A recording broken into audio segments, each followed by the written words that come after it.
Welcome back, everyone. Let's jump right into things today because we are looking at an absolutely stunning piece of literature.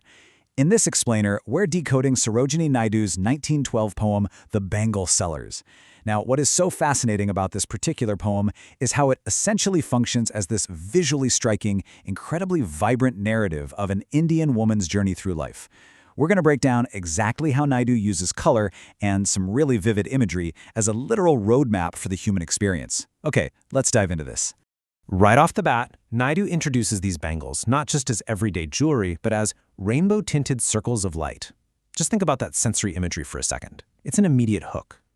The absolutely crucial point here is that Naidu is telling us, right from the jump, that these aren't just pieces of glass or metal. No way! They are profound metaphors. Every single circle of light, every specific hue she mentions, is actually a glowing representation of a totally distinct phase in a woman's life. But before we look at those specific hazes, let's ground ourselves with just a little bit of context. So, the poem was published back in 1912 by Sarojini Naidu. She was famously known as the Nightingale of India, and honestly, when you look at how this piece is put together, you immediately understand why she got that title. It is a highly structured, 24-line lyrical poem, and it sticks to a very strict ABBCC rhyme scheme. What that does is give the whole poem this incredibly musical, rhythmic quality. It literally mirrors the physical clinking sound of the bangles as they're being carried through the market. To really unpack this metaphor, here's our roadmap for this explainer. First, we'll look at the vendor's lyrical frame. Then we'll walk through the three stages: the colors of the maiden, the bride's fiery hues, and the mother's royal tones. And finally, we'll finish up by exploring the dynamic between celebration and societal roles. All right, let's start with Section 1, the vendor's lyrical frame, where we meet these tokens of happiness. So picture this macro setting. It's actually incredibly dynamic. We are following a group of bangle vendors as they travel to a bustling temple fair to sell their wares. And this brilliantly sets up the foundation of the entire poem. You see, the vendors describe what they're selling as lustrous tokens of radiant lives that are crafted specifically for happy daughters and happy wives. By opening with this collective, communal voice of the vendors heading to a shared space like a temple fair, Naidu is framing this whole piece around the shared cultural experiences of Indian women. Naidu does something super clever here. She divides the woman's journey into three distinct, color-coded stages of life.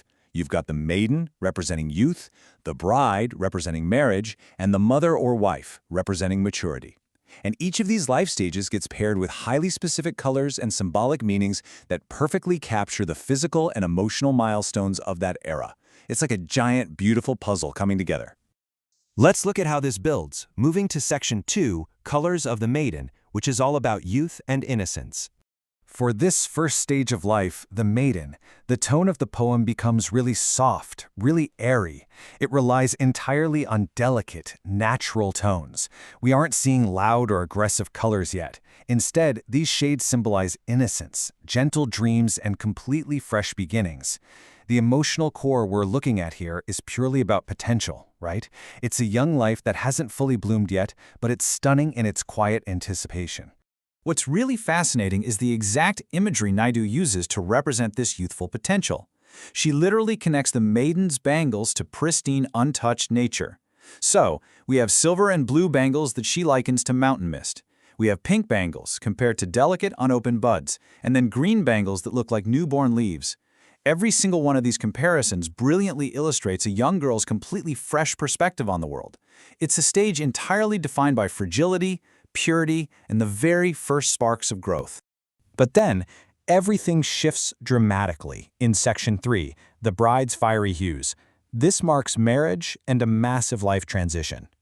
The moment the woman transitions from a maiden to a bride, the sensory palette of the poem just completely transforms. We leave those cool, misty pastels behind and move straight into intense, blazing, warm colors. And this shift is absolutely crucial. It represents the most dramatic, emotional, and physical transition in the woman's journey. Suddenly, these warm colors are symbolizing newly awakened passion, deep desires, and the sheer intensity of leaving your childhood home to start a brand new life. To really capture that intensity, Naidu gives us two striking visual anchors. First, there are yellow bangles, which she poetically compares to fields of sunlit corn. That represents richness, fertility, the golden morning of the wedding itself. Then, bam, we get the red and fiery hues. These are a direct reference to the sacred marriage flames, or the Agni, which is totally central to a traditional Indian Hindu wedding. So the bangles are beautifully mirroring both the actual physical setting of the ceremony and the internal, burning intensity of that exact moment. Now consider the duality happening in this stage. It's incredible. On one hand, the fiery bangles represent the laughter of the bride, her joy, her desires, all that excitement for the future. But simultaneously, they represent the tears of the bride. It's a deeply bittersweet transition. She's actively mourning the loss of her childhood and stepping away from her parents, even as she steps joyfully into her new role. That brilliant, complex duality of her emotional state is captured perfectly by the flickering, dancing nature of fire, reflected right there in her bangles.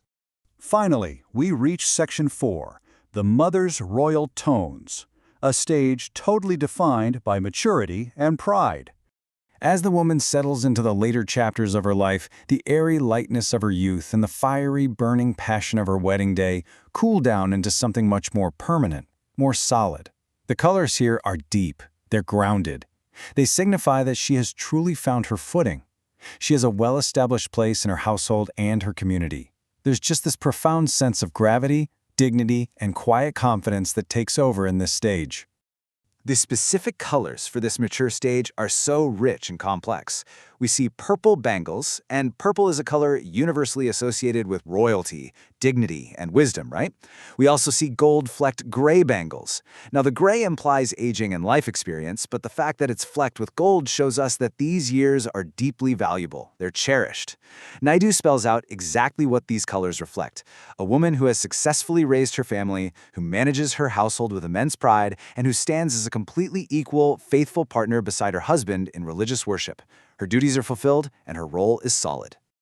Let's zoom out a bit for Section 5, where we look at celebration versus societal roles from a macro perspective. When you read the Bangle Sellers, it is practically impossible not to get swept up in the aesthetic beauty of it. On one hand, it is this magnificent sensory celebration of Indian heritage, culture, and domestic life. The colors, the musicality, the homage to tradition, it's just gorgeous. But if we put on our critical thinking hats for a minute, the poem simultaneously functions as a very strict document of the prescribed societal roles back in 1912. The text maps a woman's entire identity and emotional arc strictly through her traditional domestic utility. First she's a daughter, then a bride, and finally a mother and wife. Her value and the very milestones of her life are entirely defined by her relationship to her household and her family. Which brings us to a really fascinating question to ponder. Does mapping our identity to these societal roles celebrate our journey, giving us a beautiful, structured path and a profound sense of belonging? Or does it actually confine us, limiting the colors we're allowed to wear, so to speak? How we view the milestones of maturity today is vastly different, but in some ways very similar to how society viewed them in 1912. Think about the bangles you're wearing in your own life right now and what roles they represent for you. Thank you so much for joining me for this explainer. Keep analyzing, keep questioning, and I will see you next time.